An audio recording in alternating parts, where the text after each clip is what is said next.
বৃষ্টি হচ্ছে কয়েকদিন যাবৎ নিউজ ফিডে দেখতেছি, কখনো শুনতেছি যে একটু ভালো আছে, আবার শুনতেছি ক্রিটিক্যাল অবস্থায় আছে। কেউ কেউ গুজব ছড়াচ্ছে যে সে মারা গেছেন। তো এখানে আসছিলাম যদি সঠিক কোনো তথ্য জানতে পারতাম, এই আশাতেই এসেছি। না, কিছুই পাইনি, সঠিক কোনো তথ্যই পাচ্ছি না। তবে আমরা আশা রাখি আমাদের বাংলাদেশে যদি একটাও ভালো মানুষ থাকে, তার দোয়াটা যদি থাকে, আল্লাহ যেন তার দোয়ার উসিলায় যেন তাকে বাঁচিয়ে রাখেন। মা হিসাবে সে কেমন ছিলেন সেটা আপনারা আমরা সবাই জানি, তাই না?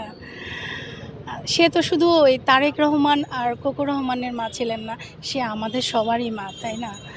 তো সে কেমন মা ছিলেন এটা এক কথাতেই বলি যে সে আমাদেরকে রেখে যায়নি, দেশ ছেড়ে যায়নি।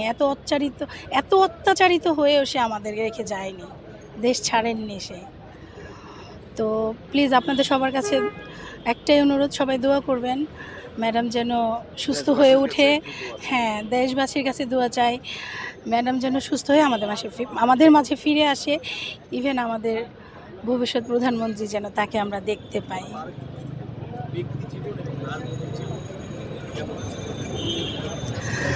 আসলে ওনাকে নিয়ে বলতে গেলে তো বললাম ওই যে মানে আমরা ওইভাবে আসলে বলতে পারবো না। ওনাকে কিভাবে বলবো, কিভাবে বিশ্লেষিত করব ওনাকে বলেন?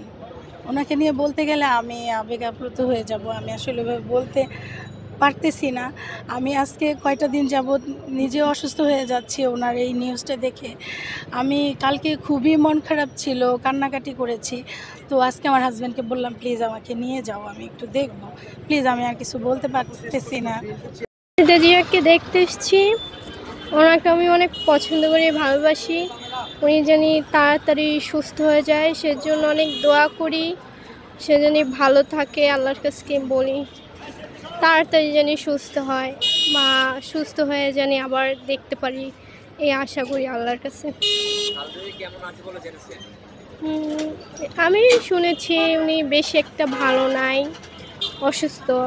সেটার জন্য এখানে দেখতে আসা যে সুস্থ হয়েছে কিনা বা কী পরিস্থিতি আছে, সেজন্য এখানে আসা। এখানে আসার পর শুনলাম যে পরিস্থিতি একদম ভালো না, খারাপ দেখছি।